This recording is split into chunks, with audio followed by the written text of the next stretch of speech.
The CEO and the Bartender by Sasha Clinton. Narrated by AI Voices.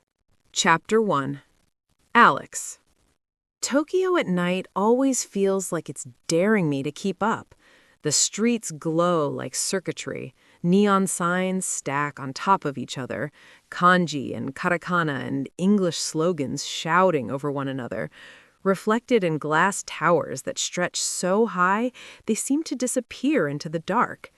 Cars slide past in disciplined streams. People move with purpose, phones in hand, heels clicking, suits immaculate. Everything is fast, efficient, expensive. Everything is exactly what I'm supposed to want.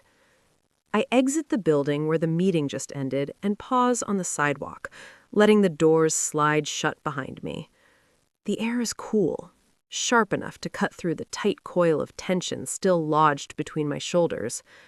My reflection stares back at me from the glass. Tailored coat, hair pulled back, face carefully neutral. CEO, Alexandra Reed, competent, unshakable. Inside, I feel like I've been holding my breath for weeks. The meeting was brutal in that polished, professional way that never raises voices but somehow leaves everyone bleeding. Strategic disagreements, cultural friction, a partner who smiled while clearly planning to push back on every concession we'd negotiated for months. I handled it. Of course I did. I always do. Still, as I step into the stream of pedestrians, my body hums with leftover adrenaline. I don't want room service. I don't want another bar in a hotel lobby with marble countertops and bartenders who remember my name because my corporate card tips well. I want a drink that doesn't know who I am. I walk without a plan, letting the city pull me along. The deeper I go, the narrower the streets become. Skyscrapers give way to smaller buildings. The lights soften. Somewhere, music spills out of a club. Somewhere else, laughter echoes down an alley. That's when I see it. The bar is tucked into a side street so narrow I almost miss it. No glowing sign, just a warm amber light behind a wooden door, a small lantern hanging above it, like an afterthought. The windows are fogged slightly, as if it's keeping secrets. It looks old, not neglected, intentional. In a city obsessed with newness, it feels stubborn, like it's been here longer than the towers and plans to outlast them. I slow without meaning to. The contrast hits me all at once. Outside, Tokyo pulses and dazzles, a living organism of ambition and motion. Inside that door, I imagine quiet, stillness, a different pace entirely. A sanctuary. The word surprises me. I've spent most of my adult life convincing myself I don't need one. The bar looks empty from the outside. No line, no noise, just that steady, inviting glow. My phone buzzes in my hand. Another email, another follow-up, another thing that will still exist in 10 minutes. I tuck the phone into my pocket and push open the door. A bell chimes softly. The sound alone lowers my shoulders an inch. Inside, the bar is small. Narrow counter, a handful of stools, a couple of low tables pushed against the wall. Wood everywhere. Dark, worn smooth by time and hands. Vinyl records line one wall. The lighting is low and warm, casting everything in gold. It smells like something simmered slowly. Soy, ginger, something comforting I can't quite place. It feels like stepping out of time. Behind the counter stands a woman. She looks up when the door closes behind me, and for a moment we just regard each other. She's around my age, I think, mid-30s. Hair pulled back loosely, a few strands escaping.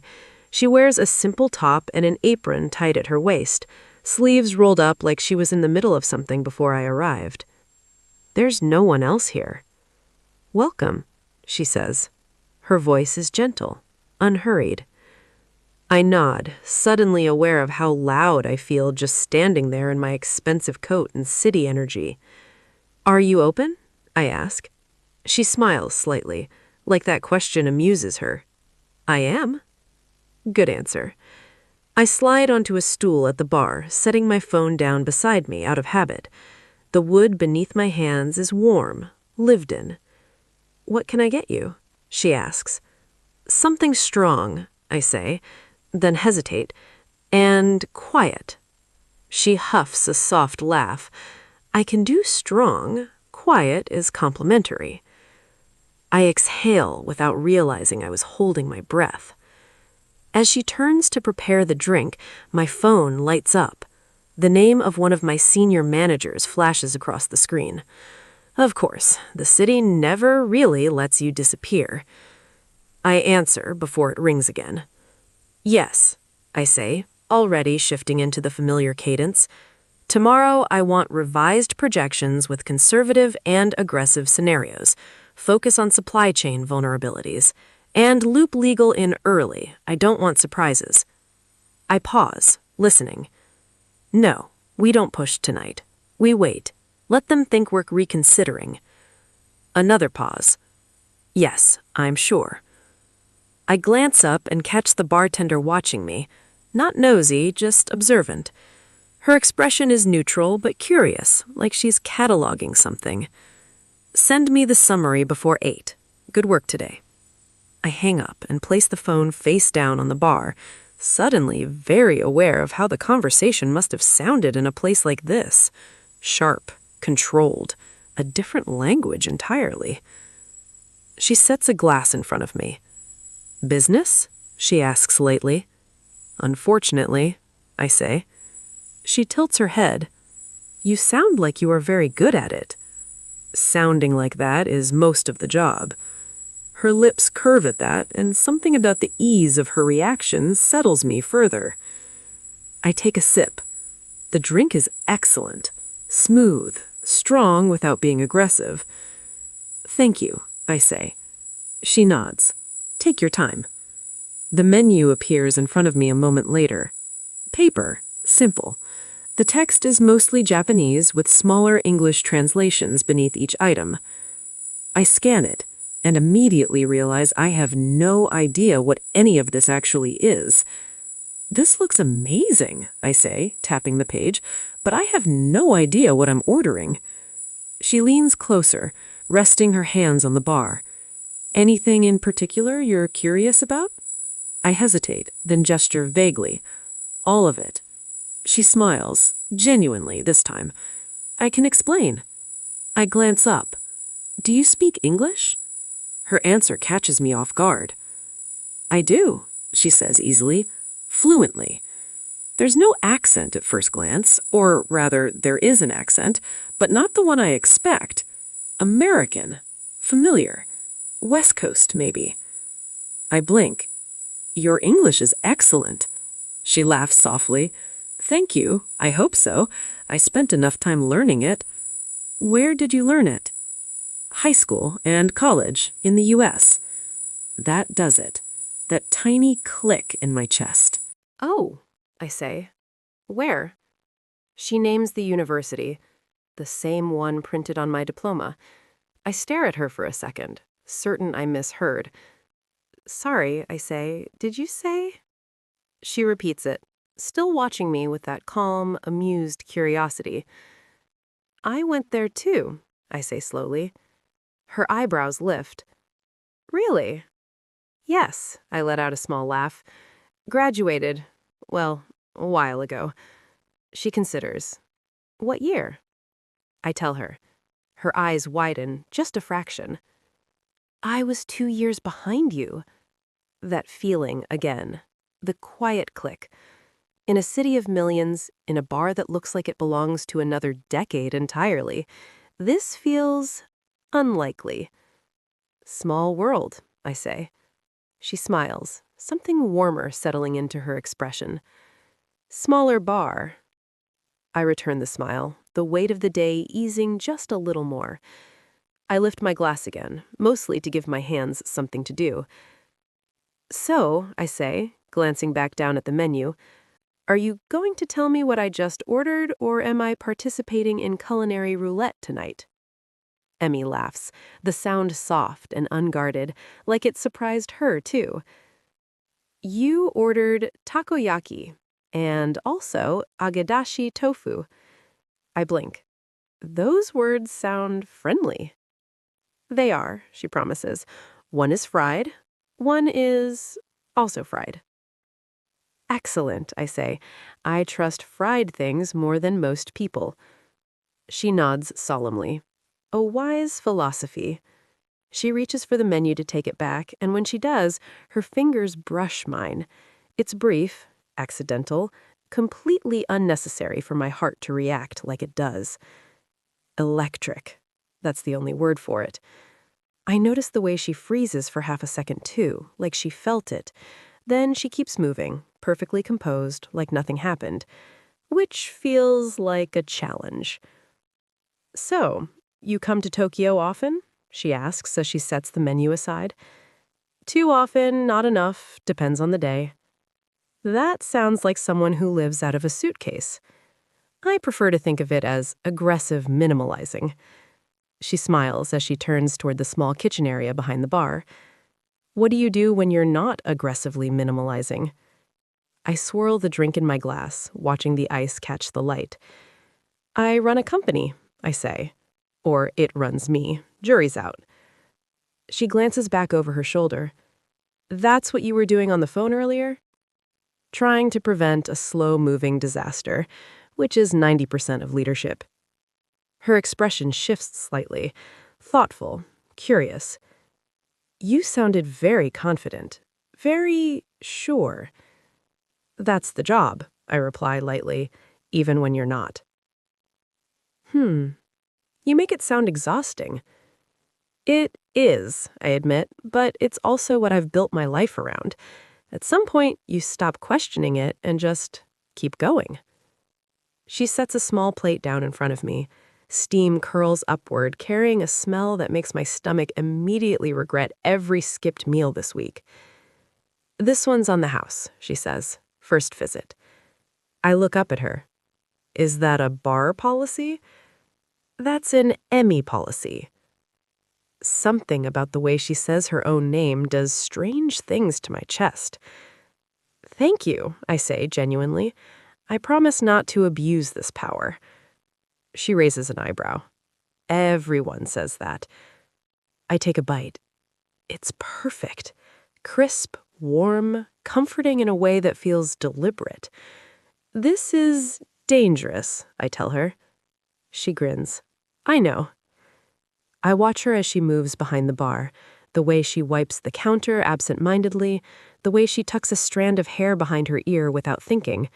There's something deeply domestic about her, like she belongs to this space in a way that has nothing to do with ownership and everything with care.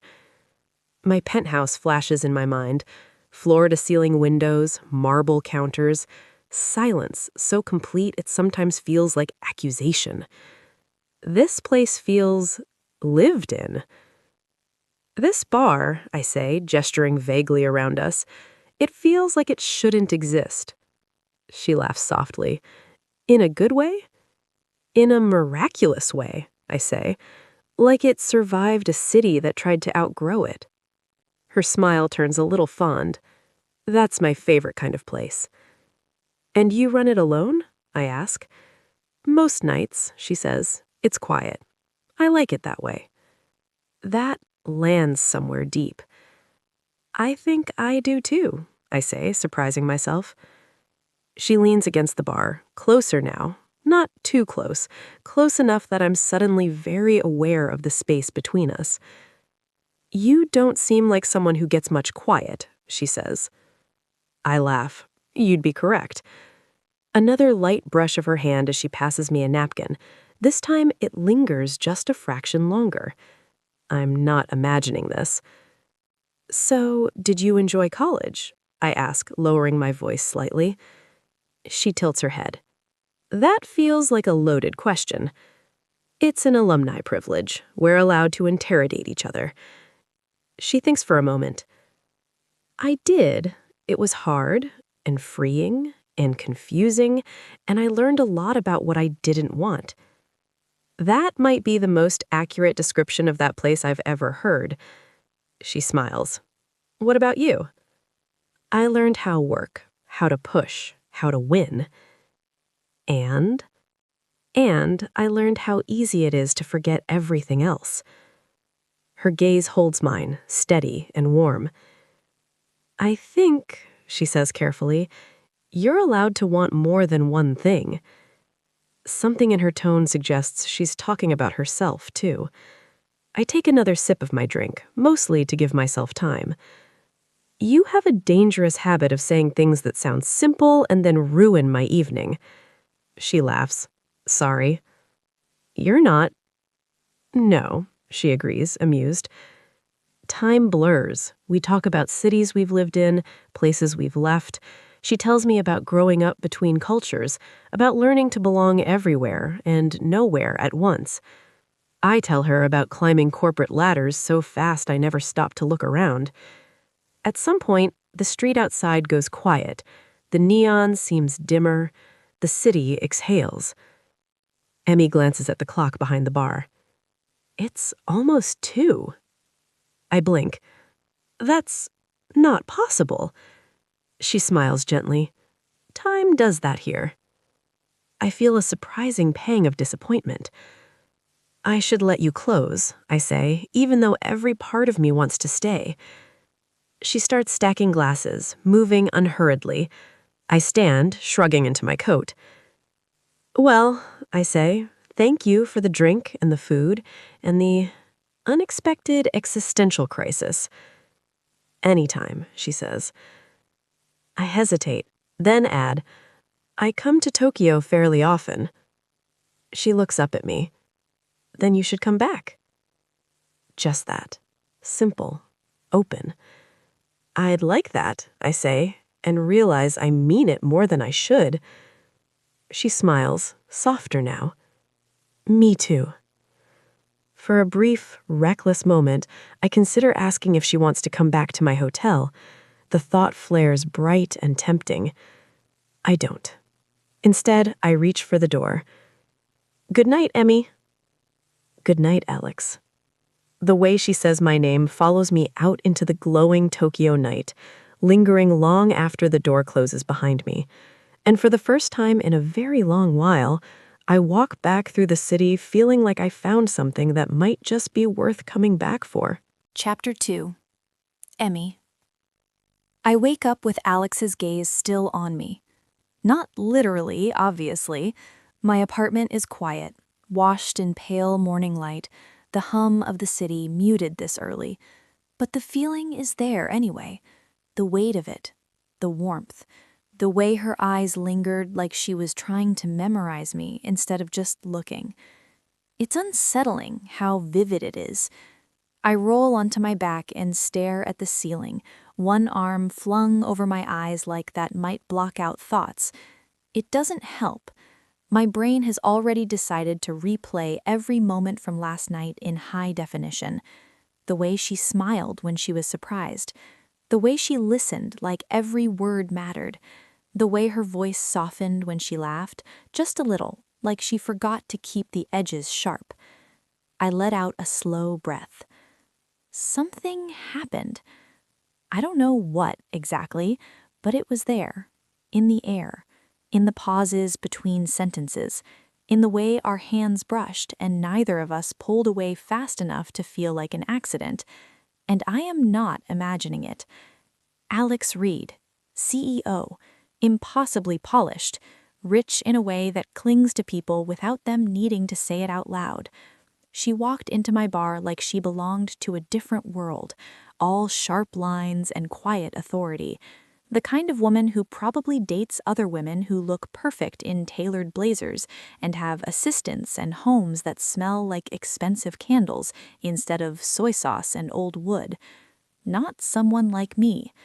A woman who ran away from corporate life so hard she sank her entire inheritance into a bar that barely fills on weekends. A woman who went from conference rooms in America to pouring drinks alone at 2 in the morning and pretending that loneliness was peace. I close my eyes and groan softly. I cannot hit on a customer. I absolutely cannot hit on a customer who does not even live in Japan. And yet, the question keeps tapping at the inside of my skull, insistent and bright. Is she into women? It's not something Alex ever said, not directly, but there were signs. The ease of her, the way her days lingered in a way I've learned to recognize, the way she never once talked about a husband or boyfriend, even casually, even as a deflection, the way her body leaned in instead of away. My heart gives a traitorous little flip. I push myself upright and swing my legs out of bed. The apartment smells faintly like detergent and coffee grounds. It's small, barely bigger than the bar's storage room, but it's mine.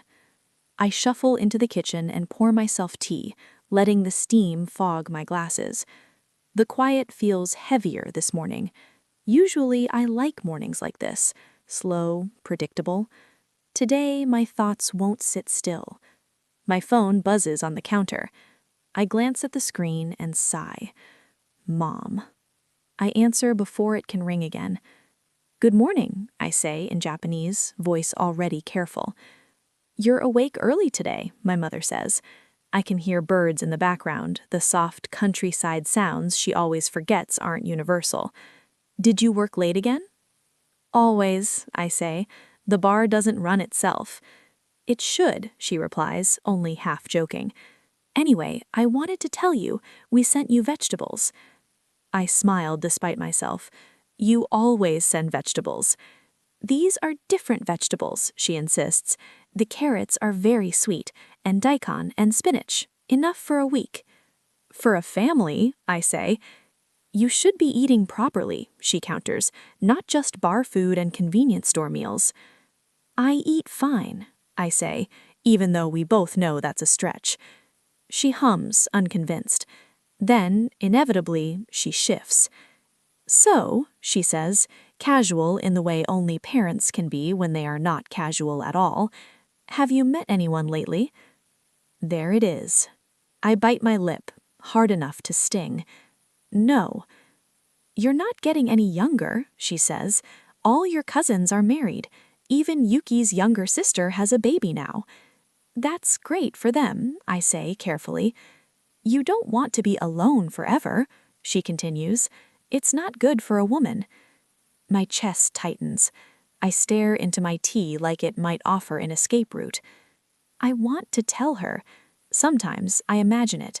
Telling her that the reason I haven't brought anyone home is because the person I would bring home would be a woman. That the life she imagines for me doesn't fit because it was never mine to begin with. But it's complicated. The words feel too big, too heavy. I found myself in college, in a country where it felt safer to do so, where no one knew me as a daughter first. Dating women there felt easy in a way it has never felt here. After I came back to Japan, it was different. I'm fine, I say instead. Really? She sighs. I just worry about you. I know, I say softly. We talk a little longer about the farm, about the weather, about nothing. When we hang up, I sit there very still for a moment, phone resting against my palm. Alone forever. The phrase echoes unwanted. I've had flings. I've met women in Shinjuku Nichome, in small bars tucked between convenience stores and karaoke places, places where it's understood and unspoken. Some were fun, some were kind. None of them stayed. None of them made me feel like last night did. Alex made me feel like I was somewhere else, like time had slowed down, like I was not just the woman behind the bar, but someone seen. That scares me more than loneliness ever has. My phone buzzes again. This time I smile when I see the name. Yuna. I answer immediately. You're up. Barely, she says. I had a date last night. Oh, already promising, I say. With a man, she adds. Ah, The Lexian experimenting, I see. Listen, sexuality is a spectrum. Also, he had a dog. Ah, the great equalizer. We chat easily, falling into our usual rhythm. Yuna tells me about the date, about how he was nice but talked too much about his job and had opinions on coffee that were objectively wrong. So, she says, what about you? Any exciting bar gossip? I hesitate. Then the words spill out, faster than I expect. There was a woman last night, I say. Oh, Yuna says immediately. A woman? Yes, I say. Very woman. She laughs. Tell me everything. I do. About Alex, about the way she talked, about the way she looked at me, about how I haven't stopped thinking about her since she left. Yuna makes a delighted noise. You're into her. I am not, I protest weakly. You are, she insists. I know that tone. That's your I'm pretending this isn't serious voice. She's a customer, I say, and she doesn't even live here. And, Yuna says, do you plan on turning 80 and thinking fondly about the time you almost let yourself feel something? That feels aggressive. It's meant to, she says. We're not 20 anymore, Emi. We don't get infinite almosts. I sit down on the edge of the couch, heart pounding a little too fast. What if I get hurt? I ask. Yuna softens. You might, but you might also get something good, and you deserve that. I close my eyes. She told me she'll come back, I admit, next time she's in Tokyo. Yuna gasps dramatically. That is not subtle. No, I agree, it's not. So what are you going to do? She asks. I think of Alex's smile, of her laugh, of the way she said my name.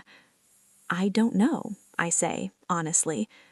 Yuna smiles through the phone. I can hear it. Well, I hope she comes back, and I hope you don't talk yourself out of something that makes you feel alive. After we hang up, I sit there for a long moment, letting the quiet settle again. Then I stand, grab my laundry basket, and start a load. Life continues.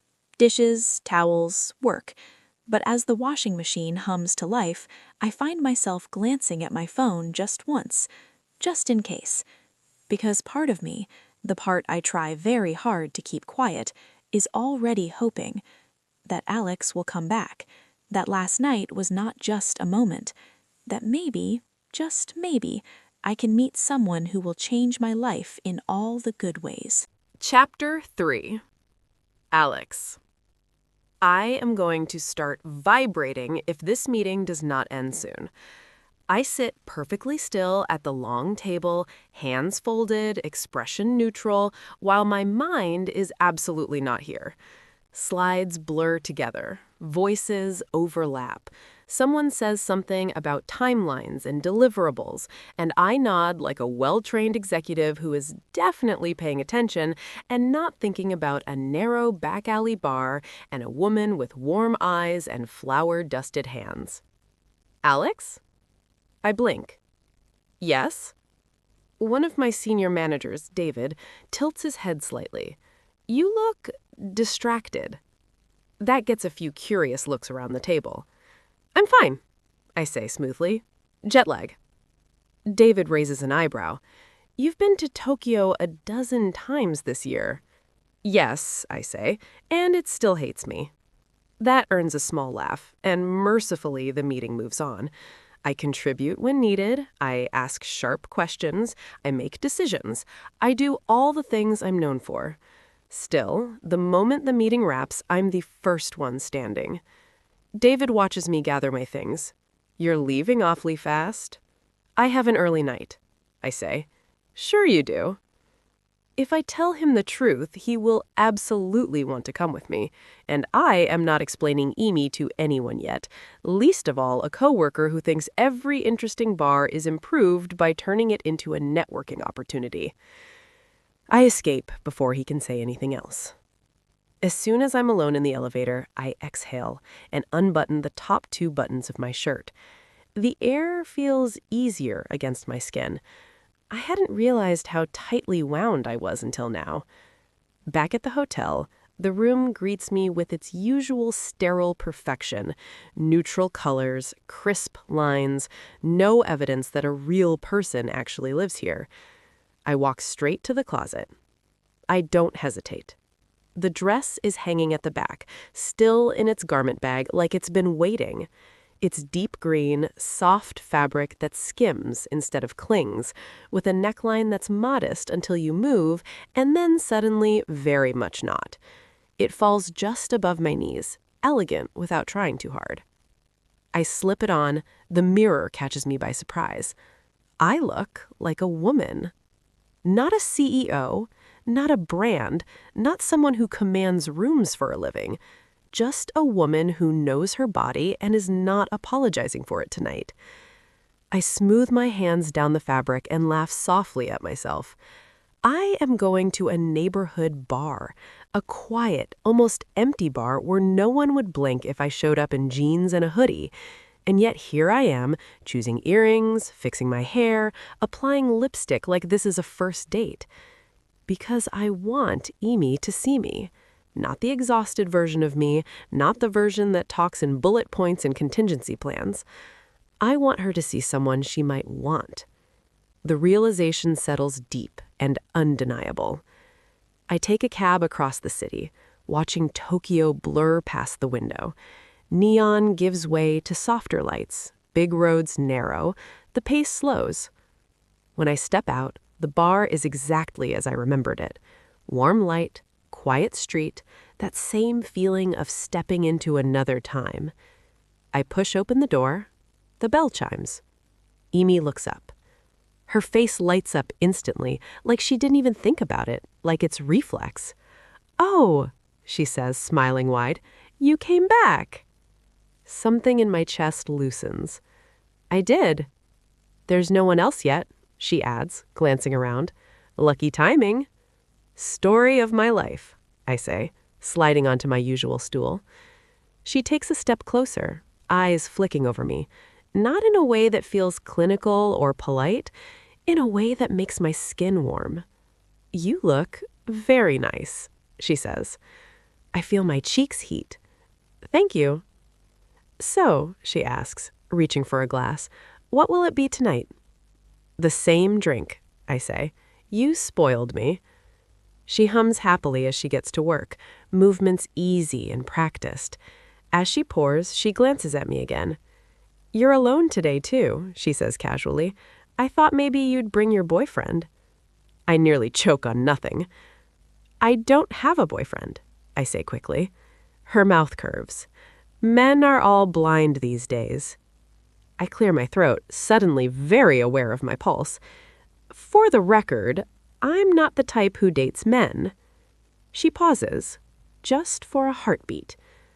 "Ah," she says softly, then almost too quickly.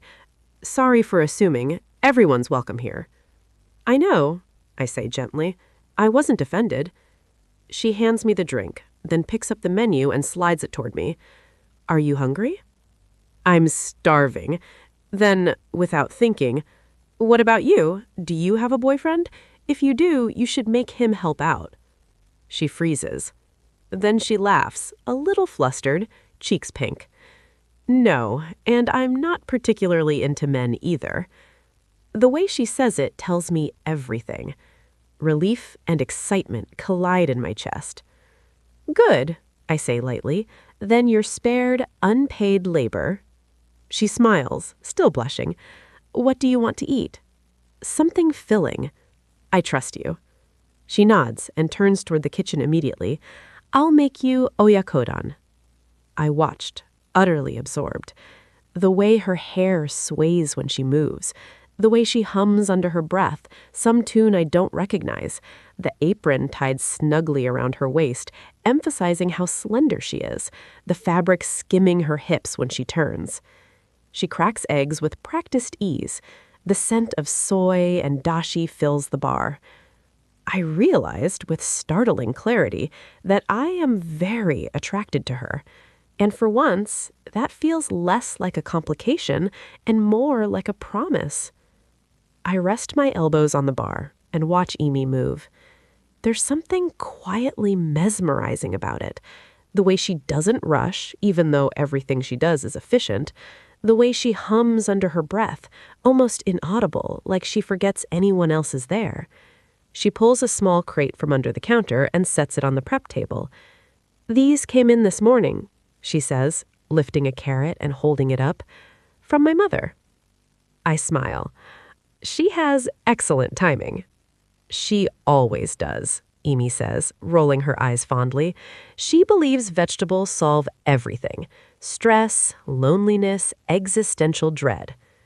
Honestly, that's not the worst philosophy I've heard today. She laughs as she rinses them, her sound light and easy. She grows them herself. My parents moved to the countryside after retiring. They send me boxes like I'm still a student who doesn't know how to feed herself. "And do you?" I ask. She glances at me over her shoulder. "That's confidential." I grin. She starts chopping, movements precise but relaxed. "Have you seen much of Tokyo?" she asks. I tilt my head, considering. If by seen you mean experienced fluorescent lighting and conference rooms with excellent coffee machines, then yes, extensively. She laughs, a little snort escaping before she can stop it. "That's tragic." "It pays well," I say. "That's even more tragic." I pretend to be offended. "I'll have you know those boardrooms have very ergonomic chairs." She looks at me, eyes warm. "I'd like to show you a different Tokyo." Something about the way she says it makes my stomach flip. "Places tourists don't usually go," she adds casually, "if you're free and if you have time." There it is, a date, softly offered. No pressure, no performance. I don't even hesitate. "I can be," I say. "I'll extend my trip by a day." Her knife pauses for just a second. "Really?" "I think I can spare one afternoon away from spreadsheets." She smiles, slow and bright. "Do you have to work that day?" "Not if I don't want to," I say. "Do you?" "I start late," she replies. "We can meet in the afternoon." I feel a strange, pleasant warmth spread through my chest. "I'd like that," I say, "if you're comfortable seeing me outside the bar." She sets the knife down and turns fully toward me. "Are you?" I think about it, about how carefully I compartmentalize my life, about how rare it is to meet someone who knows nothing about my title, my reputation, my obligations. "You're the only person I know in Tokyo who isn't connected to my work," I admit. "I'd appreciate making your acquaintance." Her smile softens. "Then I'll be your tour guide." She goes back to cooking, adding the vegetables to the pan. The smell intensifies, rich and comforting. "How did you end up here, with the bar?" I asked, genuinely curious. She exhales slowly. "I used to work in an office. Long hours, rigid schedules, endless meetings where no one actually said anything." I wince. "I feel personally attacked." She grins. "You know exactly what I mean."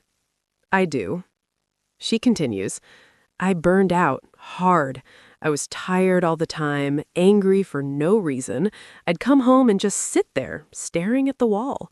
I hated being in the real world, or at least what I believed what the real world all adults had to deal with."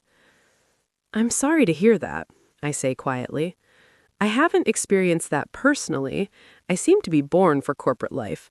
But some of the people who started with me, let's just say they found other jobs more suited to them. Is that why you started this bar? Because it's a sanctuary away from the real world?" "My grandmother left me some money, not a fortune, but enough. Everyone expected me to save it, or invest it, or do something sensible." "And you opened a bar," I say. She nods. "I sank all of it into this place. Every yen." "That must have been terrifying." "It was," she smiles. "But it was also the first decision that felt like mine." I watched her as she talks, the way her hands moved when she's animated, the way her eyes light up when she speaks about something that matters. I wanted a life where I could see the results of my work immediately, where I could feed people. I've always liked cooking and making drinks. I learned how to make them as a hobby. I'd get drunk on some nice cocktail I made after getting back from work. That made my day feel a little bit brighter and gave me the strength to fight another day. You are good at what you do, and you built something real. You should be proud. She looks at me, surprised. You think so? Not many people have the courage to step away from a life that makes them miserable. She turns the heat down and plates the food, sliding it toward me with care. Here, eat. I take a bite. It's perfect. This is incredible, I say honestly. Her expression brightens instantly, like she's been waiting for that. It makes me happy when people like my food. It shows, I say. She hesitates, then pulls her phone from her pocket. We should exchange numbers so we can coordinate where to meet later. My heart does an unnecessary flip. She reads her number aloud. I type it in, then send a quick message so she has mine. The buzz of my phone in her hand feels like a small electric miracle. I don't remember the last time getting a woman's number made me feel like this. I finish the meal slowly, savoring every bite, every moment. For the first time in a long time, I'm not thinking about what comes next. I'm right here, and it feels exactly where I'm supposed to be. Chapter 4. Emi. Alex texts first. It shouldn't feel momentous, it's just a phone vibrating on my counter while I'm wiping down glasses. Still, my heart jumps like I've been caught doing something illegal. Alex. Jet lag 1, I'm awake, coffee in hand, pretending this is a personality trait. I smile to myself, thumbs hovering. Me. Respectable strategy. I'm opening the bar and negotiating with a crate of stubborn vegetables. Alex. I'm impressed already. My vegetables arrive pre-washed and emotionally distant. I laugh out loud, earning a curious look from no one because the bar is empty, as usual. Me. My mother would be offended by that sentence. Alex. I suspect your mother could intimidate most supply chains. That's probably true. The messages come easily after that. Too easily. We talk in small bursts while living our separate lives. Alex sends a photo of a sunlit boardroom with floor-to-ceiling windows and captions it, "Another thrilling day at the circus." I reply with a picture of the handwritten menu board and write, "I have chalk dust on my face and soup on my sleeve. Peak glamour." She tells me about meetings that stretch too long, about people who talk without saying anything. I tell her about regulars who sit quietly for hours and how I know their orders before they speak. She asks questions, real ones, about why I chose this life, about whether I miss America. Somewhere between messages, she writes, "So, about you showing me Tokyo." My chest tightens. Me. Still interested? Alex. Very. I chew my lip, then type, "I could meet you near your hotel. Where is it?" Alex. In Ginza. Me. That suits the image I had of you. Ginza is the kind of place well-to-do business people frequent. Alex. Perfect. I'll be the overdressed woman pretending she knows where she's going. Me. That's everyone in Ginza. We settle on a time. I set my phone down and immediately pick it back up, rereading the conversation like it might disappear. I'm smiling like an idiot. When the day comes, I change outfits 3 times, then a 4th just in case. I settle on one of my best dresses. Simple, clean lines, something that makes me feel like I tried without looking like I tried too hard. On the train into Ginza, my nerves buzz. Ginza is all glass and money and confidence, polished storefronts, perfectly styled women who look like they belong in magazines. I feel suddenly acutely aware of my shoes, my bag, the faint smell of dashi that never fully leaves my hands. Then I see her. Alex stands near the corner, phone in hand, sleek sheath dress hugging her like it was designed specifically for her body. She looks composed and effortless and devastating. For one terrifying second, I feel dowdy, small, like I've shown up to the wrong place in the wrong version of myself. Then she looks up. Her face breaks into a smile so open and happy it knocks the breath out of me. "Emi," she says, stepping toward me. Before I can overthink it, she pulls me into a hug. It's warm, solid, real. I hug her back, pressing my cheek briefly against her shoulder, breathing her in. The simple human contact sends a wave of relief through me that surprises me with its intensity. "I'm really glad to see you," she says. "Me too," I reply, and it feels like an understatement of the year. I step back, smiling up at her. Ready to see a different side of Tokyo? Her eyes light up. "Lead the way." "I'm taking you somewhere only a few people know about, a tiny sushi place. No sign, no menu photos. You trust me?" "I already do." My heart stutters. I reach for her hand before I can second-guess myself. She takes it. Her fingers fit perfectly with mine, warm and steady. We start walking, hand in hand, weaving through the glowing streets of Ginza. The city hums around us, elegant and alive. And for the first time in a long while, I don't feel alone inside it. The restaurant is so small that calling it cramped would be generous. 8 seats at the counter, no tables, no sign outside except a faded Norim curtain that looks like it's been there longer than I've been alive. The air smells like rice vinegar and the sea. Everything is wood, pale, worn smooth by elbows and time. The lights are low and warm, focused entirely on the counter where the sushi master stands like a quiet god. Alex sits beside me, close enough that our shoulders brush when we move. Very close. The sushi master doesn't hand us menus because there aren't any. He doesn't ask what we want either. He nods once, assessing, then turns back to his fish with absolute authority. Alex leans in, eyes wide. Is he just deciding for us? "Yes," I whisper, smiling. "That's the point. I love him already." The knife glides through fish with hypnotic precision. Every movement feels ceremonial. Alex watches, completely absorbed, like she's forgotten the rest of the world exists. Her finger brushes my thigh. Light, accidental, except it doesn't move away. My breath catches before I can stop it. The first piece is placed in front of us, aged tuna, glistening, barely touched by soy. "He says it's been aged for 10 days, I murmur, to deepen the umami. Alex takes a bite and closes her eyes. "Oh," she says softly, "that's unfair." I laugh quietly. "You're doing great for your first time here. This place feels like it should be illegal to tell people about, or at least listed in the Michelin Guide. It probably is, but they don't advertise it. If you know, you know." She glances at me, smiling. "You have very posh taste." I'm offended. This is just survival instinct. The courses keep coming. Sea bream, uni that tastes like the ocean without the bite. Each time, the sushi master explains, and I translate in a low voice meant only for Alex. Our knees touch now. Her hand still rests against my thigh, warm and grounding. "I'm really glad I'm here with you," Alex says suddenly. I look at her. The sincerity in her eyes makes my chest feel too full. "Me too," I admit. She hesitates, then says, quieter, "It's been a long time since I dated. Years, probably." That surprises me. "Really?" She nods. "Work has a way of crowding everything else out." She smiles faintly.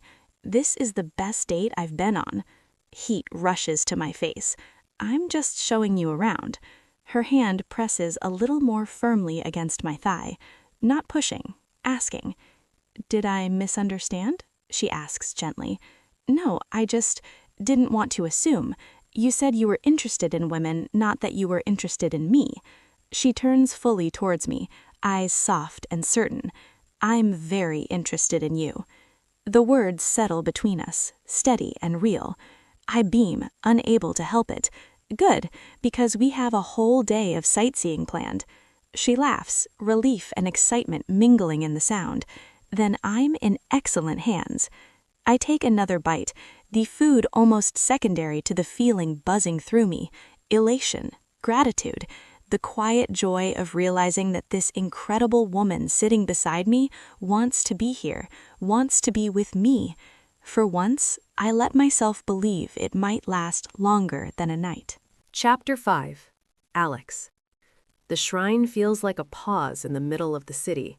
One moment, we're surrounded by traffic and storefronts and the constant hum of Tokyo moving too fast for anyone to catch their breath.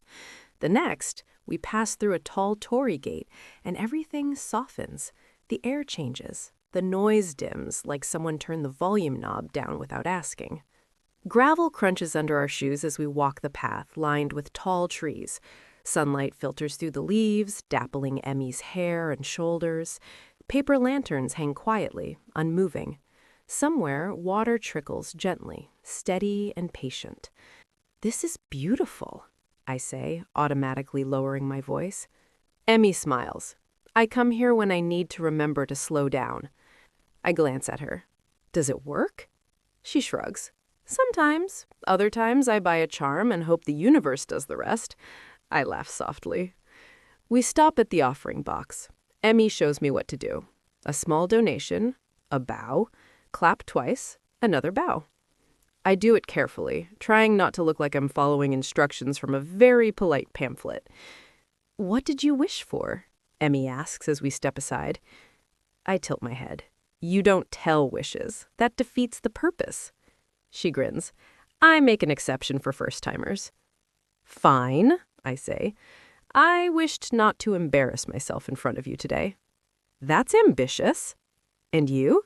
I ask. She pretends to think very hard. "World peace." "Liar." "Okay," she admits. "I wished for good weather and decent foot traffic at the bar this month." "Also ambitious," I say. We wander slowly, reading wooden plaques covered with handwritten wishes, some earnest, some heartbreakingly specific. As we exit the shrine, Emi glances at me sideways. "Can I ask you something?" "Of course." "What's your dream?" The question catches me off guard, not because I don't have an answer, because I've had it memorized for so long. I used to dream about building my own company, being successful, financially independent, owning a penthouse in New York. Emi's eyes widen. "Those are big dreams." I nod. "I already made them all come true, though." "That's incredible," she says, genuine admiration in her voice. "You're amazing." I smile faintly. It doesn't feel as satisfying as I thought it would. She studies me. "What do you dream about now?" I hesitate, then answer honestly. I want someone to share it with, and I want to stay healthy enough to enjoy it. Emi's expression softens. "That's a beautiful dream." My throat tightens. I don't say that I wish she could be that person. It feels too soon, too fragile. But the thought settles quietly in my chest, refusing to leave. We keep walking, our shoulders brushing occasionally. Conversation flows easily, effortlessly. Emi is light without being shallow, optimistic without being naive. People like that are rare in my world. Most of the people I know are exhausted, guarded, constantly calculating. I glance at her. "What about you? What's your dream?" She smiles, a little sheepish. "I want my bar to succeed, enough that I never have to go back to corporate life." I frown slightly. "You really hate it that much?" She exhales. "I worked at a very old-fashioned company. Strict hierarchy, unspoken rules. I never felt like it was okay to be myself." "Because you're gay," I say quietly. She nods. Coming out wasn't even an option. It felt like erasing myself every day. My chest aches for her. "But I like my life now," she adds quickly. "The bar gives me freedom. I can exist as myself." I reach for her hand without thinking, threading my fingers through hers. "You're brave," I say, "and you're beautiful." Her cheeks flush. "I wish I could be successful like you." I squeeze her hand gently. "Success looks different on everyone." She smiles, clearly unconvinced but warmed by the sentiment. "So, where to next?" I ask. She points ahead, eyes bright. A traditional shopping street. Snacks, souvenirs, possibly chaos. Lead the way, I say, and I do, happily, as she pulls me along, deeper into the city, deeper into something that feels like the beginning of more. The shopping street is loud in the most cheerful way. Paper lanterns sway overhead, shops spill light and color onto the narrow road. There's the smell of grilled snacks and sugar and something fried that I immediately want without knowing what it is. People move slowly here, stopping to browse, laughing, pointing at things that are objectively ridiculous and somehow irresistible. Emi fits into this place like it was built for her. No, she says, gently pulling a mug out of my hands. Absolutely not. What's wrong with it? I ask, offended. It's practical. It says world's best boss, she points out. Yes, I say, accurate. She laughs, head tipping back, the sound unguarded and bright. I watch it happen and feel something loosen inside my chest. I forgot I could be like this. Light, carefree, silly in public without calculating how it will look later. Okay, Emi says, moving on. What about snacks? For my employees? I ask. She nods solemnly. You can't bring back just keychains. That's insulting. I run a company, not a cult, I say. I think they'll survive. She snorts. Still, these are popular. She holds up boxes of neatly wrapped sweets, explaining which ones will survive a flight and which ones absolutely will not. I let her take the lead, watching the way her face animates when she talks about small, ordinary things. The way she squints slightly when she's concentrating. The way her mouth curves when she finds something cute. She pauses at a display of tiny animal charms and makes a soft sound. I follow her gaze. They're adorable, she says, trying not to sound like she cares. I pick one up. A small fox keychain, carved simply, warm wood, polished smooth. This one, I say. She blinks. For your employees? For you. Her eyes widen. Alex, you didn't have to. I know. I wanted to. She stares at it in her palm like it might disappear. It's really thoughtful, she says quietly. I'm trying to impress you, I admit, so you'll consider dating me seriously. She looks up, smiling, eyes soft. I already am serious. That lands heavier than I expect. You are? She nods. I haven't really been on many dates with other women, not ones that felt like this. A small, sharp ache flickers inside my chest. There's just one problem, I say carefully. She tilts her head. Distance. Yes, but if the negotiations I'm here for go well, I could move my base here, at least half the year. Her face lights up in a way that feels like sunrise. Really? I wouldn't say it if I wasn't considering it, I say. I hope it goes well, she says softly. So do I. When our bags are full and my arms are tired, Emi points ahead. Dessert? I thought you'd never ask. The cafe is small and pastel bright, all soft lighting and cute fonts. We're easily the oldest people there by a decade, surrounded by girls giggling over photos and whipped cream. Emi orders a parfait and slides into the seat across from me, smiling like she doesn't care at all. We're committing to the experience, she says. I admire your bravery, I reply. The parfait arrives layered high with ice cream, fruit, and syrup. We share it, leaning close, laughing when we accidentally bump spoons. This was a good day, I say quietly. It really was, she agrees. I might delay my return by one more day, if that's okay. Her smile is immediate. I'd like that. When we step back outside, the sky has darkened. The street is calmer now, lanterns glowing softer. I stop suddenly, heart pounding. I pull her gently into a narrow alley, the world narrowing to just us. Emi, I say, voice low, I'd really like to kiss you. She nods without hesitation. I'd like that too. We kiss. Slow. Intentional. The kind of kiss that says, "This matters." When we part, foreheads touching, I murmur, "I'd like to touch you." She exhales, nodding again, eyes warm and sure. There's a love hotel a few minutes from here. And for once, I don't think about what comes next. I hug her and tell her to lead the way. Chapter 6. Emi. I wake up tangled in someone else. For a moment, my brain doesn't quite catch up to my body. There's warmth pressed against my back, an arm heavy and secure around my waist, the slow, even rhythm of another person breathing into the space between my shoulder blades. Then memory slides into place, soft and dizzying. Alex. My chest tightens in the best possible way.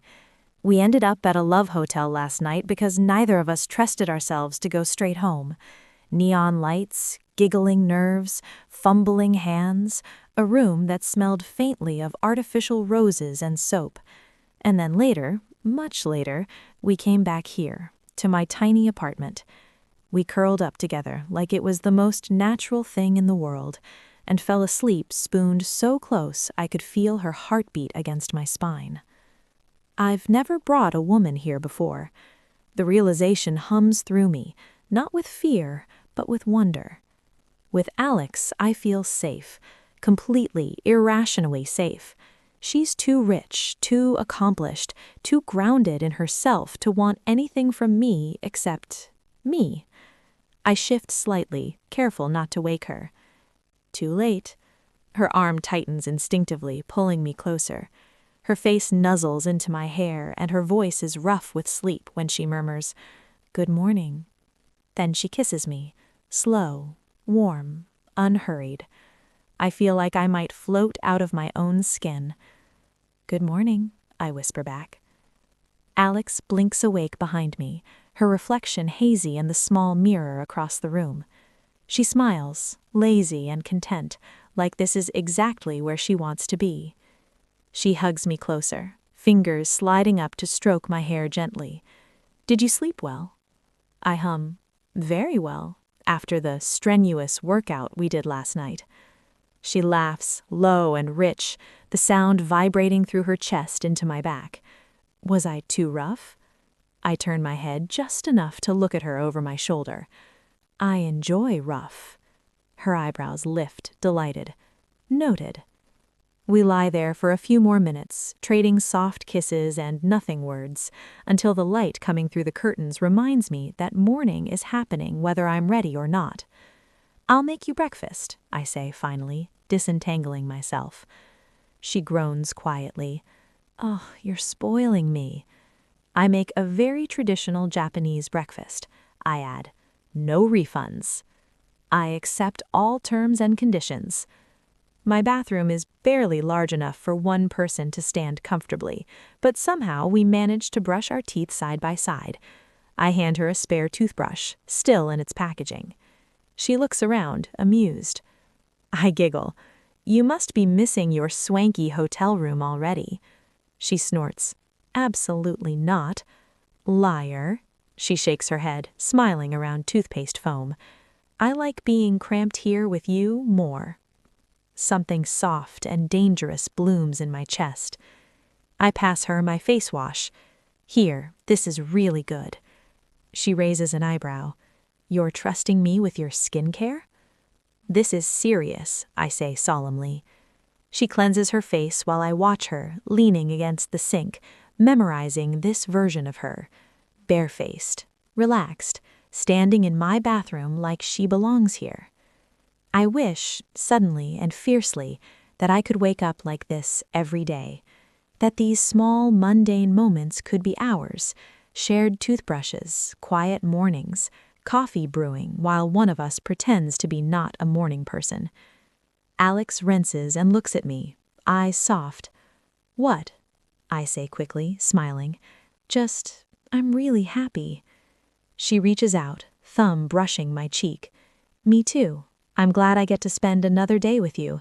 Maybe we should just stay home and cuddle." Sounds like an awesome idea, I laugh. But we need fuel. I'll make breakfast. Alex puts her hand on my shoulder. Want my help? Though I confess I don't know how to cook. I don't even know how to chop vegetables. You're useless, I cough. I'm reconsidering making you my girlfriend. Hey, I'm loaded. We can hire a housekeeper and a cook. How does that sound? Despite myself, I end up cracking a smile. Okay, you've convinced me. We're officially girlfriends now, okay? You can't take that back. Alex leans down and kisses the tip of my house. I'm not planning to. I pad into the kitchen, tying my hair back with a rubber band I fish out of a drawer. The apartment is quiet except for the hum of the refrigerator and the faint city sounds drifting in through the window. It feels domestic, real in a way that makes my chest feel light and strange. Behind me, I hear Alex's phone buzz. She picks it up from her purse, her posture shifting almost immediately. Not stiff, just focused. The Alex who runs things version of her slides effortlessly into place. Yes, she says softly, already pacing a little. Send me the revised figures. No, not the summary. I want the full breakdown. I smile to myself as I rinse rice in a bowl, the grains clouding the water. And flag the risk exposure, she continues. I don't care if it's preliminary. I need to see it. She sounds calm, decisive, like someone who is used to being listened to. I set the rice cooker, then move on to miso soup, the familiar motions grounding me. I slice tofu into neat cubes, chop green onions, whisk miso paste into hot dashi until the scent fills the kitchen. I crack eggs into a pan, rolling them gently into a soft tamagaki. Salmon sizzles quietly as it grills, skin crisping. Behind me, Alex murmurs, "Yes, thank you. Talk later." The call ends. She steps into the kitchen doorway, watching me with an expression I'm starting to recognize. Focused, curious, like she's cataloging details for later. "This smells incredible," she says. "Good," I reply, because I'm committed now. We sit at my tiny dining table, knees brushing under it. I lay everything out carefully. Rice bowls, miso soup, salmon, tamagaki, pickled vegetables. Alex looks at it all impressed. This is a lot. Breakfast is supposed to be filling, even though it's almost 10. This is technically brunch. She laughs. I was going to say, I usually have coffee and regret. I slide her bowl closer. Try. She takes a bite of rice, then blinks. Rice for breakfast. Yes. I don't know why this feels rebellious, she says, then smiles. But I like it. She tries everything, making small, appreciative noises that make my chest warm. I notice the way she watches me when she thinks I'm not looking. The same way she watched me cook last night, intently, like I'm something worth studying. My fingers brush the keychain clipped to my bag hanging by the door, and I smile. She pays attention, to details, to people. That matters. "This is really good," she says again. "You're very talented." I shrug, a little shy. I like feeding people. I can tell. We're finishing up when a knock sounds at the door. My stomach flips. "I'll get it," I say quickly. I open the door to find Una standing there, grocery bag in hand. She blinks, looks past me, and then her eyes widen slightly when she sees Alex at the table. "Oh," she says. "Good morning." "Good morning," Alex says politely, standing. "I'm Alex." "My girlfriend," I add, the word tumbling out before I can overthink it. Una grins so hard it might split her face. "Ah, you're the customer." Alex laughs, glancing at me. "Guilty." Una switches to Japanese, rapid and delighted. "You were smart, very smart." "Ah, stop. I came to go grocery shopping with you," she says, then waves it off. "But it's okay, I won't interrupt." "Are you sure?" I ask. She nods firmly. "Absolutely. Enjoy your day." She gives me a quick conspiratorial look, then slips out, closing the door behind her. I lean against it for a second, heart racing.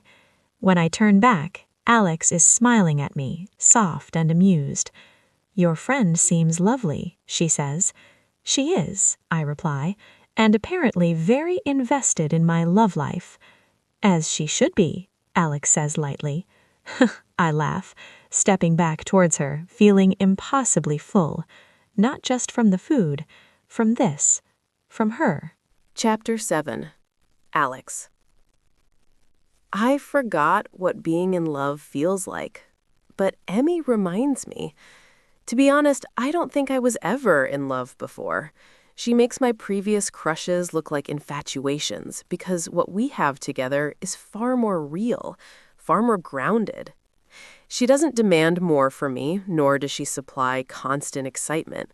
She's just there, in a way that makes me feel safe and wanted. We don't do anything extraordinary that day, and somehow that makes it perfect. After breakfast, we linger. We sit on the floor because her couch is small, and the sunlight falls best there, warm and forgiving. Emi puts on the television, some variety show neither of us fully understands. I don't mind. I like the cadence of Japanese. The laughter track, the way Emi occasionally explains a joke and then dissolves into giggles because it's impossible to translate properly. "This one," she says, pointing at the screen, "is famous for being very bad at everything." "Relatable," I reply. She nudges my shoulder with hers. "You're very good at many things." "Yes," I say seriously. "Being tired, being efficient, being intimidating in meetings." She laughs and rests her head against my arm like it's the most natural place in the world. My entire nervous system exhales. At some point, we try to do a puzzle she has tucked away in a drawer. It's missing at least 3 pieces, which Emi blames on a former date. "She stole them," Emi says solemnly. "I respect her commitment to chaos," I say. We give up halfway through and end up lying on the floor, staring at the ceiling, talking about nothing and everything. Childhood memories, favorite foods, the strange habits you pick up when you live alone too long. I realize, distantly, that I feel energized. Not the brittle adrenaline of accomplishment, but something deeper. Like I took a week-long vacation without ever leaving this tiny apartment. Emi makes tea in the afternoon. I answer one email and then close my laptop with a decisiveness that feels rebellious. In the evening, we go out to a neighborhood restaurant. Nothing fancy, a place with handwritten specials and mismatched chairs. The owner greets Emi by name. We share dishes and sit close, knees touching under the table. I catch myself smiling for no reason at all. On the walk back, the truth settles heavy and unavoidable. "I have to go back tomorrow," I say quietly. Emi's expression shifts just slightly. "I know." "I don't want this to end," I add. "It doesn't have to. We can keep in touch. Calls, messages. I visit Tokyo every week, for work, and now for you." Her eyes soften. "Then we'll see each other often. I'll come to your bar. It's part of my routine now." She smiles, warm and certain. "I'll keep your seat." Back in her apartment, we sit together in the quiet, limbs tangled, the city humming beyond the windows. I rest my forehead against hers. "This is going to be long distance," I say. "For a while. I'm okay with that." I kiss her, slow and lingering, memorizing her feel like I'm afraid I'll need it to get through tomorrow. For the first time in years, leaving doesn't feel like escape. It feels like something I'll be coming back from. Chapter 8. Emi. The bell over the door rings and my heart knows the sound before my brain does. I look up from wiping the counter and there she is. Alex stands just inside the doorway, coat draped over one arm, hair slightly wind-tossed like the city tried and failed to tame her. The warm light of the bar softens the sharp lines she carries so easily in boardrooms. Her eyes find mine immediately, and the small smile she gives me feels private, intimate, like we're sharing a secret in plain sight. There's another customer at the far end of the counter, a man nursing a beer, polite and quiet, the kind of regular who doesn't ask questions and doesn't want company. Still, I feel the ache of restraint settle in. "Hey," Alex says, slipping onto her usual stool like it belongs to her now. "Hey," I reply, trying to sound normal and failing just a little. She glances around. "Busy tonight?" I snort. "Define busy." She smiles, then taps the bar. "Can I get the same drink as last time? And—" She looks at the menu briefly. "The karage." I blink. "You remembered the name." She says, "I'm very serious about fried things." I laugh and get to work, hands moving automatically even as my attention stays firmly on her. I pour, measure, garnish. When I set the glass in front of her, our fingers brush, and the spark is still there, undiminished, if anything, sharper for the week of distance. She takes a sip and sighs. "God, this place fixes me." "Rough week?" I ask. She lets her head tip back slightly. "You have no idea." She launches into it then, negotiations dragging, a partner suddenly changing terms, a call at 3 a.m. that could have waited but didn't. I listen, nodding, offering sympathetic noises and the occasional dry comment that makes her smile. Everyone acts like the stakes are life or death, and sometimes I want to ask if they've ever had a really good meal or fallen in love, because then they'd know this isn't it. Something in my chest warms dangerously. "How have you been?" she asks, softer. "Did you miss me?" I don't pretend. So much. Her expression shifts, something tender passing through it. "I missed you too." I bring her food out, careful not to linger even though I want to. The other customer clears his throat, and I turn my attention to him, refilling his glass, asking the polite questions. When he finally finishes and pays, the door closes behind him with a soft chime. Only then do I exhale. I lean over the counter, hands braced on the wood, and kiss Alex. It's quick, soft, but full of promise. "I can't wait for us to be alone." She smiles against my mouth. "We could go to my hotel tonight if you like the experience of luxury."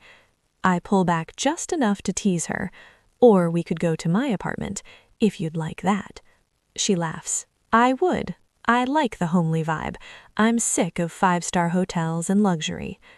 "We can leave once I close," I say, "but that'll take a while." She raises an eyebrow. Or, I add, "I could close early." Alex's smile turns wicked. "I like being a bad influence on you." "You absolutely are." She sips her drink, watching me with that attentive gaze that makes me feel seen in ways I'm not used to. The calls this week felt too short. Every time we hung up, I wanted more time. "Me too," she said. "I kept thinking of things I wanted to tell you 5 minutes later." I smile. "Next time, we don't hang up." She reaches across the counter, squeezing my hand. "Deal." She glances toward the door. "What about your friend, the one who walked in on us?" "Yuna," I say, laughing. "We went grocery shopping together. I had to tell her everything." "Well, not everything." Alex chuckles. "I imagine she was very interested." "She was insufferable," I say, fondly. "But she's seeing someone now." "Oh?" "New boyfriend. She suggested a double date." Alex's eyes light up. "That sounds fun." "You'd really do that?" I ask. "Of course, if it makes you more comfortable." It does, more than she knows.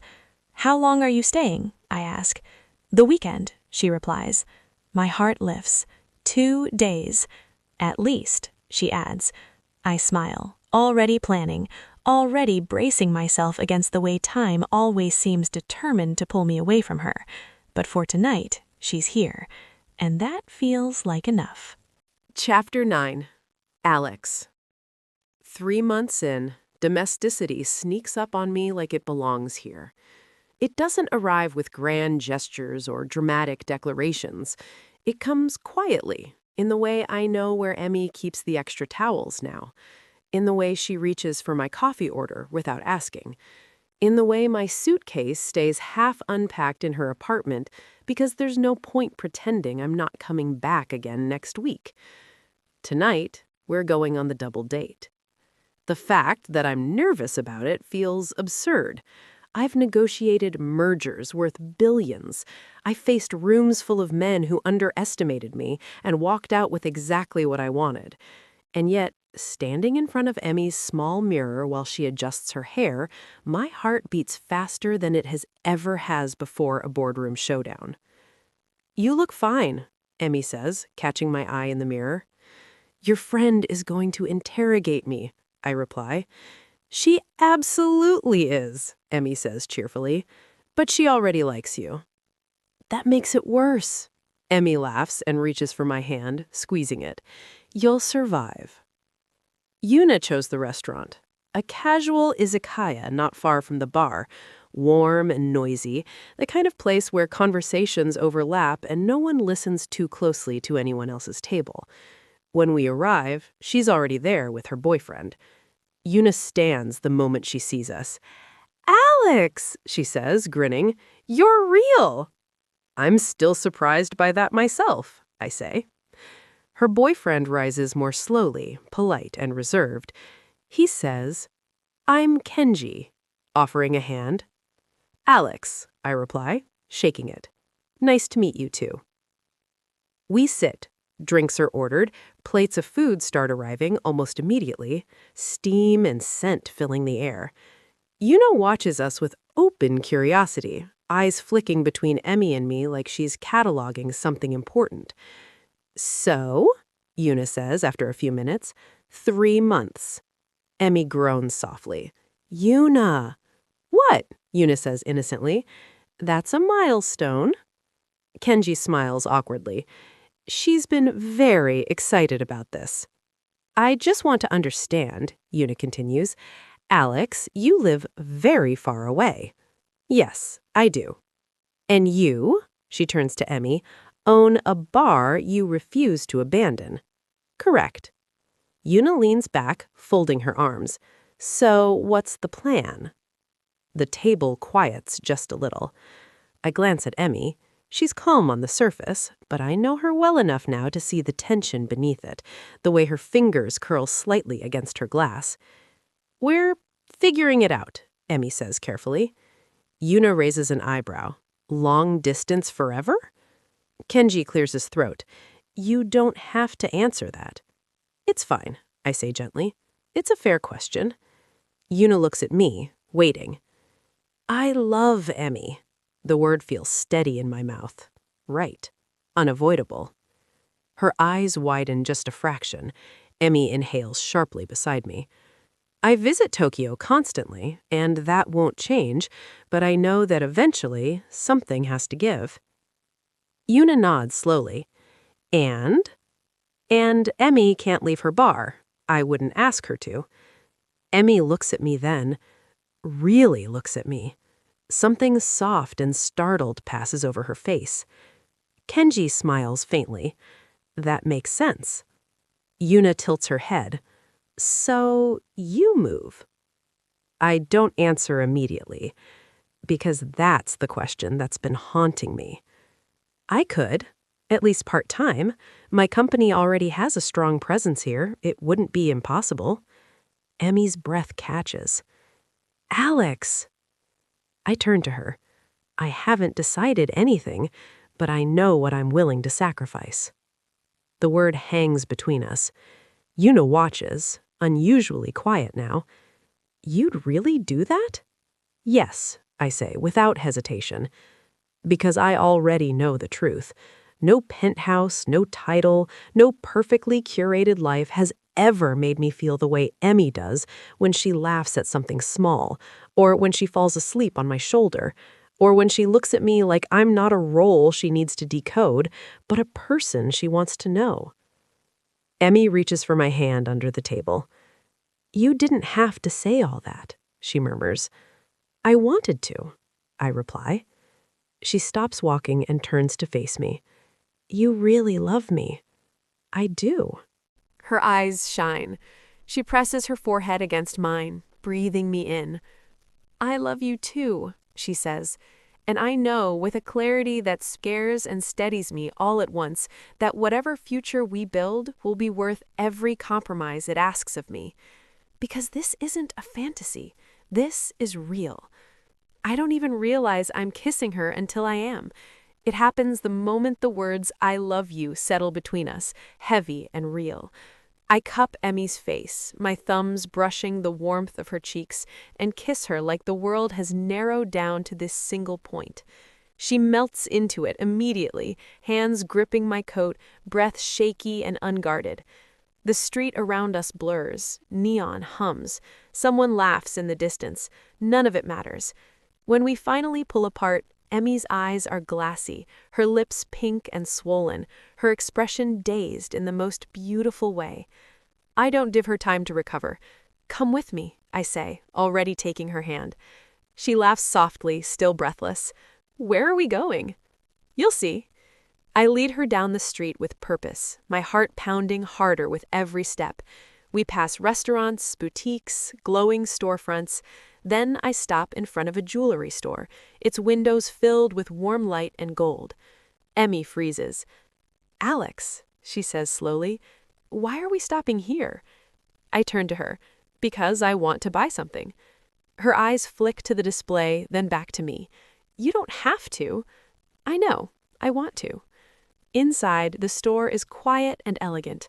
Soft music, glassed cases gleaming. A well-dressed shop assistant approaches with a polite smile. May I help you? Yes, I say. We're looking for rings. Emi's breath catches audibly. Alex, she whispers, panic and wonder colliding. How much are these? I glance at the price tag she's staring at and shrug. Less than one bad business decision. She looks horrified. That's obscene. It's intentional, I reply calmly. I want you to have something expensive that reminds you how serious I am about us. Her eyes shine, overwhelmed. You're ridiculous. I'm a rich girlfriend. This is my love language. The assistant brings out a tray of simple gold bands. Nothing flashy, clean lines, timeless. These, I say immediately. Emi swallows. Alex. I know it's a big step, I say softly, lowering my voice so it's just for her. But when we're far apart, I want you to have something tangible, something that says you're not alone, that we're choosing each other. She nods, eyes filling. You could have chosen something cheaper. Who else would I spoil with my money? I tease gently. I'm not interested in impressing anyone else. The sizing process feels ceremonial. Emi's hand trembles slightly as the assistant slides the measuring ring over her finger. Like this? The assistant asks. Nod, barely breathing. I watch her face the entire time, memorizing the mix of nerves and awe. This means something to her. It's not about the ring. It's about what it represents. Being seen, being chosen. When it's my turn, she watches just as closely, like she's afraid I'll disappear if she looks away. We leave the store with a small, elegant bag between us. Outside, the night air feels cooler. Tokyo Tower glows in the distance, red and white against the dark sky. I stop and take the ring from the bag. Emi, I say softly. She looks at me, already crying.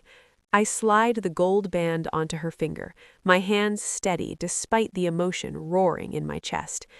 This city will always have a special meaning to me, because I met the love of my life here. She breaks then, tears spilling freely as she presses her mouth to her mouth. I always thought I'd end up alone, that loving another woman wasn't possible for me, not like this.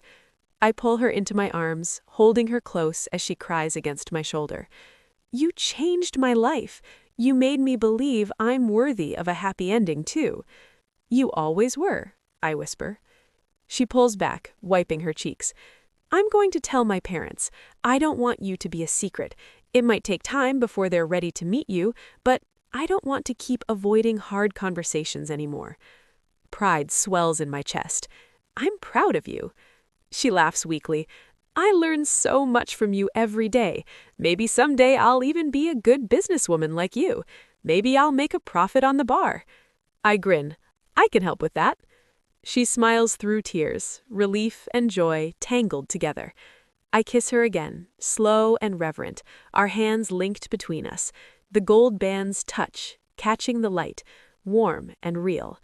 And for the first time in my life, the future doesn't feel like a burden. It feels like a promise. Epilogue. A year later. Amy. The bar hums in a way it never used to. There was a time when silence lived here comfortably, when the low clink of ice and the soft scratch of vinyl were enough to fill the space. I loved those nights too. I loved the quiet, the control, the sense that this place was mine and no one else's. Now there is laughter. There are overlapping conversations, the warm chaos of people who linger instead of glancing at their watches. Plates come back empty. Glasses line the counter waiting to be refilled. Someone at the far end is already asking what I recommend tonight. I look around and feel something bloom in my chest that still surprises me. Pride. This bar is busy, truly busy. Not just one or two curious passersby, not just the loyal regulars who came even when there was no one else. It is full, alive, profitable. I wipe my hands on my apron and take it all in for a second. The warm light reflecting off polished wood, the low murmur of voices blending into something that feels like a heartbeat. I built this, and I did not build it alone. The door chimes. The sound cuts through everything else, sharp and familiar, and my body reacts before my mind does. I look up instinctively, my breath catching in the way it still does even after a year. Alex steps inside. She looks tired, the good kind of tired, the kind that comes from a long day of thinking too hard and carrying too much. Her hair is slightly mussed, her coat slung over one arm, her shoulders tight with leftover tension from meetings and decisions that followed her all the way here. My chest softens. This is the moment I wait for every day. She spots me immediately, her eyes finding mine across the room like they always do. Her expression shifts, the sharp edges smoothing as her gaze warms. The smallest smile curves her mouth, just for me. I love being her sanctuary. I love knowing that no matter how heavy the world feels outside these walls, she comes here to exhale, to eat, to rest, to let herself be held by something steady and real. She makes her way to the counter, greeting a couple of regulars by name on the way. That still makes me smile. Alex, who once insisted she hated small talk, now remembers who likes their drinks sweeter and who always orders food even when they claim they are not hungry. She sits on one of the stools and drops her bag at her feet. "Long day?" I ask, already reaching for her glass. She takes a sip and closes her eyes. "God, you save my life daily. I take my responsibilities seriously," I say. She opens her eyes and looks at me, really looks at me, and the fondness there still makes my knees feel weak. With Alex's help, this place changed. Not overnight, not magically. She never treated it like a project she could bulldoze into success. She listened. She asked questions. She respected what I wanted the bar to feel like. Then she did something that still feels like sorcery to me. Social media. I do not understand how she does it. She took photos of the bar that somehow made the warmth visible. She wrote captions that sounded like an invitation instead of an advertisement. She talked about food the way she talks about people, with attention and care. Everything she touches turns a profit. She insists it's strategy. I think it's intuition. Now people come in because they saw a post, because a friend shared a story, because someone said this place felt safe. They come looking for exactly what Alex felt on her first night here. I glance around again, then back at her. "You look exhausted," I say. "I am, but it's a good exhausted." She looks at me, then down at my hand resting on the counter. The ring glints softly under the lights. A simple gold band, worn smooth now, like it always belonged there. She wears hers too. I notice it every day. The way it catches the light when she gestures, the way it presses against my skin when she reaches for me absent-mindedly. She follows my gaze and smiles. I love the ring on you. It makes me very possessive. I laugh. You're ridiculous. I'm serious, she replies calmly. You are mine. I'm not planning to leave you, I say, still laughing. She tilts her head, mock stern. Good. There was a time when this kind of certainty would have terrified me, the weight of being chosen, the responsibility of choosing back. Now it feels like home. Alex moved to Tokyo for 6 months. When she first said it out loud, I thought I'd misheard.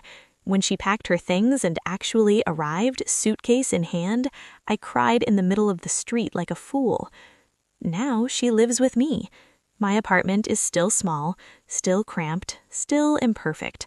But every morning I wake up tangled in her arms, her breath warm against my neck, and I think that I must have done something very right in a past life. I love our mornings, the quiet ones where we don't speak right away, the rushed ones where she has an early call and steals a kiss while pulling on her coat, the lazy ones where we linger, fingers tracing familiar paths, the city waking up outside without us. I still can't believe this is real. I told my parents. It took weeks of rehearsing, of false starts, of sitting on my bed staring at my phone, heart racing. When I finally did it, my hands shook so badly that I had to sit down. I showed them photos. Not dramatic ones, just us, cooking, laughing, sitting on the floor of the apartment with teacups balanced dangerously close to the edge of the table. I said the word girlfriend out loud. They were quiet for a long time. Then my mother said that Alex looked reliable. I laughed and cried at the same time. They asked questions, careful ones, awkward ones, but they didn't shut down. They didn't turn away. They agreed to meet her. Next week. The thought still sends a nervous flutter through me, but it is a hopeful one now, not a panicked one. Being with Alex gave me the courage to stop avoiding the conversations that scared me, to believe that my happiness was worth the discomfort of honesty. Alex takes another sip of her drink and glances around the bar. It is full again, she says. I love seeing this, even if I miss the quiet sometimes. We will have all the quiet in the world later, I reply, at home. Her smile turns soft and private. I cannot wait to hold my girlfriend in my arms. I reach across the counter and squeeze her hand, our rings touching lightly. We talk about our days. She tells me about a meeting that went better than expected, about a colleague who surprised her with competence. I tell her about a new regular who reminds me of her on her first night here, guarded and tired and secretly hoping for something gentle. We talk about our first anniversary coming up. 1 year, I say, shaking my head. It feels impossible. It feels inevitable, she replies. I look at her, at the woman who changed my life by walking into my bar on a quiet night and choosing to stay. I am happy. Not in a loud, dramatic way, not in a way that needs constant proof. I am happy in the steady, daily sense, the kind that lives in routines and shared glances, and the knowledge that someone will come home to you. The bar buzzes around us, plates clink, laughter rises and falls, and in the middle of it all, I feel grounded, loved, chosen, every single day.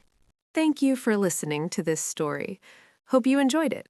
You can check out other books by Sasha Clinton, available on Amazon under the pen name Sasha Clinton. Also, check out my channel for more free lesbian romance audiobooks.